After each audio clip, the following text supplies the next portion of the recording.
Most people with sciatica think that it's an issue primarily with their piriformis muscle being too tight, which is compressing that sciatic nerve and creating their symptoms. So they try to stretch out the piriformis or roll it out in some way, but it only leads to short-term relief. That's because the tight piriformis is often only a symptom of the underlying root cause. And that is that the body's center of gravity is being pushed forward in space. This often involves tightening muscles, particularly on the backside of the pelvis, to decelerate us from falling forward as much. And yes, this does usually involve creating a lot of tightness and compression of the piriformis muscle on the backside of the pelvis to help create that tension. And oftentimes that's going to place a lot of compression on the sciatic nerve, which we do want to address. But with that in mind, the fix needs to entail two main things. First, we want to be able to shift our center of gravity back relatively more so onto our heels. So that way we don't feel like that piriformis needs to get tight in the first place. But we also want to help open up the backside of the pelvis and help it move into this shape, which is oftentimes limited due to that constant compression. Here's an easy exercise where you can do both of those things.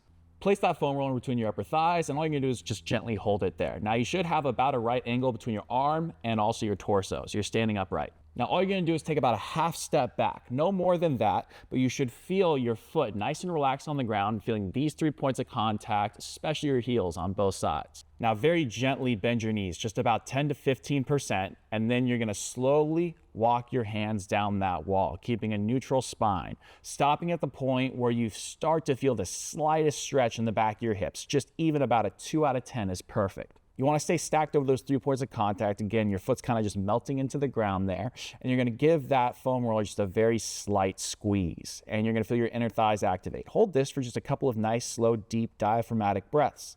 Then, after about 2 breaths or a few seconds, relax that squeeze and then go down just a tiny bit more until you feel a tiny bit more of a stretch. Then give that foam roller a little bit more of a squeeze. Relax the squeeze after a couple of breaths and keep going down to the point where if you were to go any lower, your low back would start to round or you'd have to overly arch your back. You never want to go to that point. So if all you can do is manage to get to right about here, that's totally fine. You can work your way down over time more and more. Go slow. Make sure you're only feeling the stretch in your glutes and some of your upper hamstrings. If you have that tightness on one side more than the other, you can also do a single leg variation like this. So you want to get far enough away from the wall where it feels comfortable, and you slowly walk your hands down, stopping at the point where you start to feel that stretch again. And you're just going to maintain this position, staying heavy over those same 3 points of contact. You want to make sure that your zipper line is facing straight ahead, if not slightly turned to that side, and that's going to get you in that right position to create that decompression back here. It's also key on this one that this back knee is underneath the back hip, and it's not really far back like this. There shouldn't be a lot of weight on it. It's more of a kickstand, and you're just kind of letting it hang out underneath your hips.